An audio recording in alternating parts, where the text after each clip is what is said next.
పార్టీకి అతి విశ్వాసంగా ఉన్న అన్న ఎమ్మెల్సీ షరీఫ్ గారికి, మరి అదే రకంగా వేదిక అలంకరించిన పెద్దలకు, శాసనసభ్యులకు, మినిస్టర్లకు, ప్రతి ఒక్కరికి పేరు పేరున నా నమస్కారాలు తెలియజేస్తున్నాను. తెలుగుదేశాన్ని ఒక మతంగా, ఒక కులంగా భావించి ఈరోజు ఒక పండుగ వాతావరణం కలిగిస్తున్న మన తెలుగుదేశం పార్టీ కుటుంబ సభ్యులందరికీ కూడా పేరు పేరున నమస్కారాలు తెలియజేస్తున్నాను. మరి రాష్ట్రంలో గవర్నమెంట్ వచ్చి సంవత్సరం అయింది. సంవత్సరంలో ఏం చేశారని చెప్పి చాలా మంది అడుగుతుంటారు. దానికి నేను చెప్పే మాట ఒకటే, రుణాలు లేని రాజ్యాన్ని స్థాపించాలనే రాజు ఎవరైనా ఉన్నారా అని అడిగితే ఉన్నారు, అదొక చంద్రబాబు నాయుడు గారు మాత్రమే అని చెప్పి మేమంతా గర్వంగా చెప్పుకుంటున్నాం. మరి అదే రకంగా రుణాలు లేని రాజ్యం అంటే ఆశామాషి కాదు. లోటు బడ్జెట్ లో కూడా కొన్ని గవర్నమెంట్ వస్తే లోటు బడ్జెట్ ఉన్నప్పటికీ వాళ్ళ లాకర్లు నిండిపోయి, కానీ తెలుగుదేశం గవర్నమెంట్ వస్తే లోటు బడ్జెట్ ఉన్నా పేద ప్రజల కడుపులు నిండుతాయని చెప్పి కూడా మనం సేవకంగా మనం గౌరవంగా చెప్పుకోవచ్చు. మరి మనం ఒక్కసారి పురాణాల గురించి మాట్లాడుకుంటే, శివుడు తలపోయిన గంగను అప్పట్లో భగీరథుడు ఉత్తరాది రాష్ట్రాల్లో నుంచి సముద్రంలో కలిపాడంట.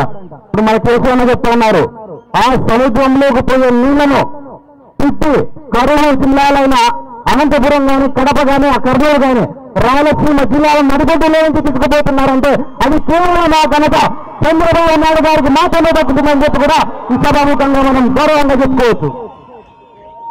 మరి రాజు గురించి ఈ రకంగా మాట్లాడితే ఏ రాజు గురించి కూడా మాట్లాడాలా? మన ఏ రాజు లోకేష్ బాబు రాష్ట్రంలో తెలుగు తమ్ముళ్ళు, తెలుగు అక్కలు, తెలుగు చెల్లెళ్ళు, తెలుగుదేశ కుటుంబ సభ్యులు ఎవరైతే చనిపోయారో ప్రతి ఒక్కరికి భరోసాగా తెలుగుదేశం పార్టీ ఉండాలనే మాట మీద ముందుకొచ్చి ప్రతి ఒక్కరికి ఆరోగ్య బియ్యాలు కానీ, చనిపోయిన ప్రతి ఒక్కరికి ఆర్థిక సహాయం చేస్తున్నారు. మరి అదే రకంగా మన నాయకుల గురించి, మన రాజు గురించి, మన ఏ రాజు గురించి ఇంత మన గురించి మనం ఆలోచన చేస్తున్నారంటే తెలుగుదేశం పార్టీలో ఒకటి ఉంది. తెలుగుదేశం పార్టీలో మామూలుగా ప్రతి పార్టీలో కార్యకర్తలు ఎక్కడి వరకు ఉంటారంటే ఓట్లు వేసేంత వరకు ఉంటారు. కానీ మన పార్టీలో కుటుంబ సభ్యులు నాయకులు ఎంత ఆలోచన చేస్తున్నారంటే ప్రజలు అంతకు మించి వాళ్ళ గురించి ఆలోచన చేసి 10 ఏళ్ళుగా లేని గవర్నమెంట్ని ఎదురు సంవత్సరం ఎదురైనట్టు ఈరోజు గవర్నమెంట్ పెట్టారు. దీన్ని చూస్తే యథా రాజా తథా ప్రజ అనే మాటకు నిలువెత్తు సాక్ష్యంగా తెలుగుదేశం నిలబడుతుందని కూడా ఈ సమావేశంగా తెలియజేస్తున్నాం. మరి ఒక్కసారి మనం జరిగిన చరిత్రను ఆలోచన చేస్తే, ఒకప్పుడు ప్రపంచ పటంలో తెలుగువాడు అనేవాడు ఒకడు ఉన్నాడని చెప్పి మర్చిపోయిన రోజులు. ఆ రోజుల్లో ఢిల్లీ పీఠాన్ని గజగజలాడించి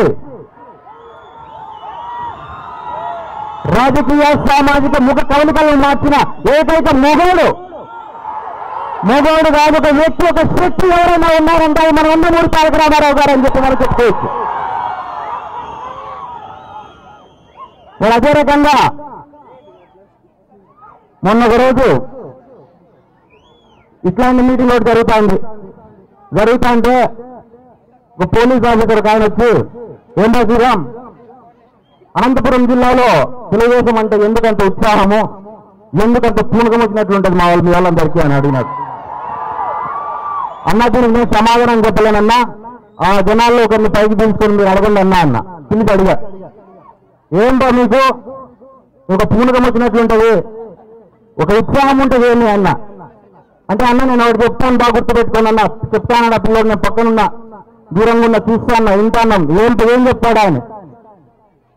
అన్నా తెలుగుదేశం అంటేనే మాకు చిటికిన నుంచి తాగాలి చుడి తిరిగేటట్టు వైబ్రేషన్ వస్తాయన్నా, వైబ్రేషన్ వస్తుంది. అది తీయకంగా అన్నా దయ్యం పట్టినట్టు ఉంటుంది. దయ్యం తెలుసా, ఆ వైబ్రేషన్ ఎవరు తెలుసా, పరికాల రవీంద్ర అని చెప్పి కూడా మనకు పరవగా పనిచెప్పడం జరిగింది. ఇంత దైవానాన్ని ఈరోజు మనం ఒక పరికాల రవీంద్ర గురించి కాదు, పార్టీ కోసం సమతాన్ని కాదు, రక్తం తిరిగి ప్రతి కార్యకర్త గురించి కూడా మనం ఈరోజు స్మరించుకోవాల్సిన అవసరం చాలా ఉంది. ఎన్నో పోరాటాలు, ఎన్నో ప్రాణత్యాగాల తర్వాత ఈరోజు గవర్నమెంట్ సాధించుకున్నాం.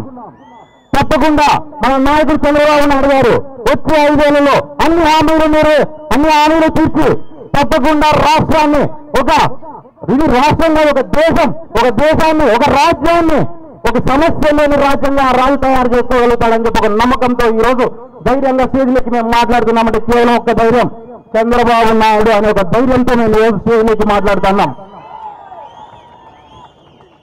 ఈ రకంగా ఈ మీటింగ్ ని ఇంత సక్సెస్ చేసి మీరంతా ముందరికి వచ్చిన తెలుగుదేశం కుటుంబ సభ్యులందరికీ పేరు పేరున ధన్యవాదాలు తెలియజేసుకుంటూ, వేదిక పెద్దలందరికీ పేరు పేరున ధన్యవాదాలు తెలియజేసుకుంటూ, అవకాశం ఇచ్చిన పార్థసారథి గారికి, సూర్య గారికి ధన్యవాదాలు తెలియజేసుకుంటూ సెలవు తీసుకుంటున్నాను.